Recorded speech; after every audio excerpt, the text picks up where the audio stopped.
Hey, all right, math leaguers. Here we are, week 4 wrap up, second to last wrap up. I'm looking for my good blue marker. There it is, in my pocket. But week 4 wrap up. I'll start you off with the week 4 joke, second to last joke. So probably second to worst. It's really, really bad, but we can probably do worse next week. So what do you get when you pour 4 ounces of soda into a 16-ounce glass? You get square root beer. I told you. I think we can do worse next week. All right. So let's see. Here are some of the problems that we had. I will tell you guys, I think this week was the hardest of all of them. And I think this problem right here was super, super hard. So I find problems in different places, in old notebooks and things like that. I try to change some of them so I'm not breaking copyright laws and things like that. But anyway, I didn't write down everything where I found some of them.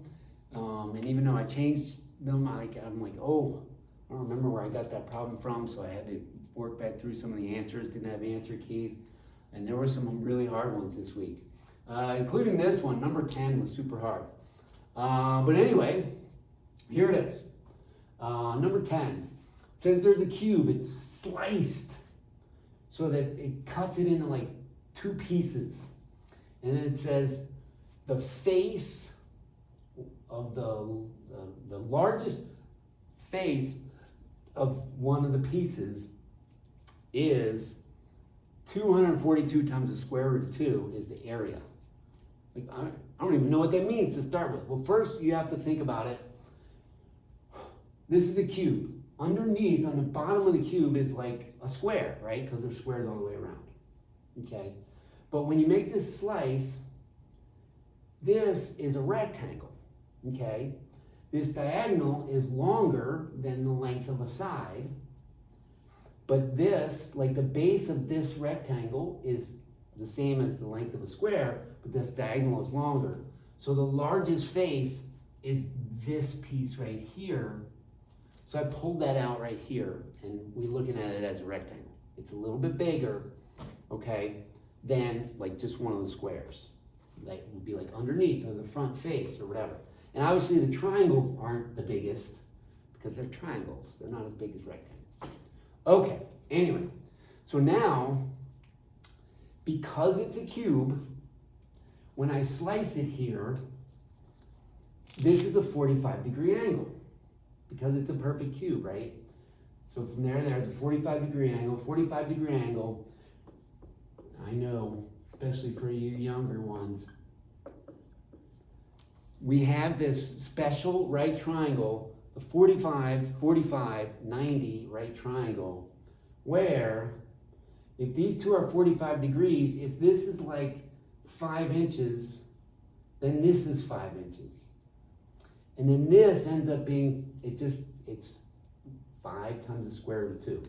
I can work through it, but I'll just take my word for it. Okay? If this is 6 inches, and this is 6 inches, they have to be the same if these are 45 and this is 90. This would be 6 times the square root of 2. Just get used to it. X square root of 2. Okay? So now we know basically the height of this rectangle. X square root of 2. It's a good thing to have in your memory bank. Then, it's what's the area of this? Well, how do you find the area of a rectangle? Base times height. X times x squared root of 2. Well, what's x times x? X squared. So x squared times the square root of 2 is equal to what they told us. They said the largest piece was 242 times the square root of 2. So x squared square root of 2 equals 242 square root of 2, which means x squared is equal to 242. Well, how do you find the area of a cube? Well, this is now the surface area of a cube, sorry. You take the faces and you find the areas. Well, what's every face of a cube is a square. So I pulled out a square. We know that the length of the square is x. So the area of a square is x times x, which is x squared. So the area of this is 242. Well, when you have a cube, how many faces does it have? 6 of them. 6 times 242. 1,452. All right. Hopefully you guys are okay after that. Hopefully some of you guys understood that. All right. Number 9. Number 9 is a very algebraic problem. Again, some of you younger ones may not have had the background in algebra. I'm going to show you 2 real quick ways.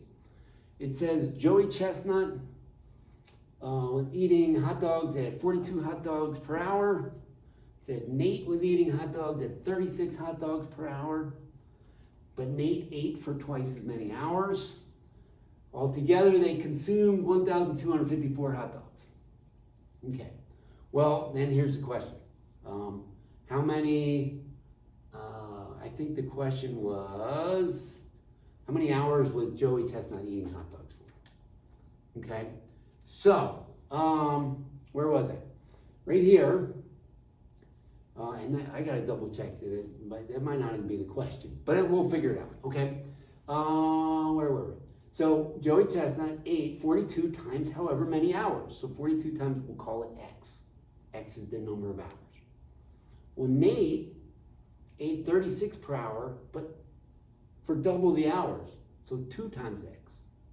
36 times 2X is 72X. 42X plus 72X is 1,254. 114X is 1,254. X equals 11. Boom. Okay, but let's say you don't understand plugging in a variable, assigning a variable to something. You just want to guess and check. Think about it. You could just say easy numbers. Start off with easy numbers. Let's say Joey ate for 5 hours. 5 hours times 42 hot dogs an hour is 210 hot dogs. It says Nate ate double the amount of time, not double the amount of hot dogs. So if Joey was 5 hours, Nate was 10 hours, Nate was eating 36 per hour, he's 360. If you add that up, that's 570. It's not that close to 1254. So you're like, all right, let's go easy again. Let's double it. Let's not try 6 and 7 and 8. Let's be smart. Not try every little turn. So let's say Joey ate for 10 hours. That's an easy number to work with. 10 times 42 is 420. Then it said Nate ate for twice as many hours. So 20 times 36 is 720. You add them up and you get 1140. That's really close. Then you can start zeroing in and say, well, let's try 11 hours. Okay, 11 times 42 is 462. And 22 times 36 is whatever that is. And when you add that up, it's going to come out to 1,254. Okay? Very cool. All right. And let's see, 22 times 36 would be 720 plus 72. It'd be 792. And there we go, 1,254. Okay. Number 14. On number 14, it said 12-inch line segment is divided into 3 parts, where 2 of the parts are the same integer length, and 1 of the parts is also an integer. So we don't have like 7.5 inches. We have integers. Well, this one, all I did really is just make a chart. Okay. This is kind of like this problem. I was like, well, 2 of them have to be the same.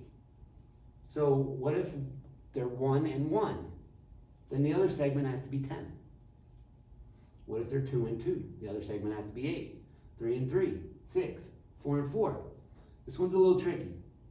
The other one would have to be 4. I'll talk about that in a sec. 5 and 5, the other one would have to be 2, okay? And then, what if the 2 that are the same are 6 and 6?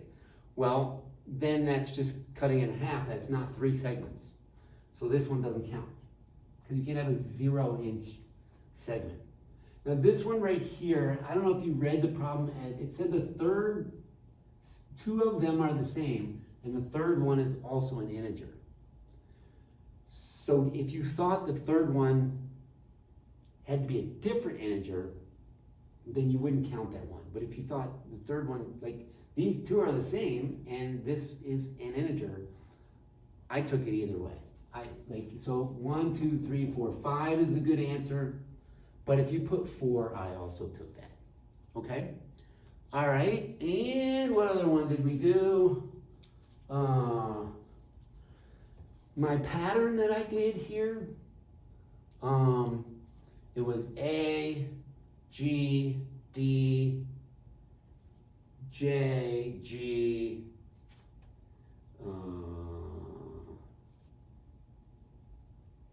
L, J, and then P, M. You guys probably found a much easier way of doing this. Sometimes when you write the problem, you know the pattern that you're writing. This one I didn't find somewhere, I just wrote the problem. So I just did like, started with A, I did 6 jumps forward, 3 jumps back, 6 jumps forward, 3 jumps back, 6 jumps forward, 3 jumps back. You guys might have found something quicker to get your answer, but that was my pattern that I had when I wrote it. Okay, and finally, I like number 18. I just like dice problems, rolling 2 dice. There's a lot of dice games where you roll 2 dice. There's one game called Craps. It's, you know, like if you watch the movies where they roll the dice on the table and everybody's around the table screaming.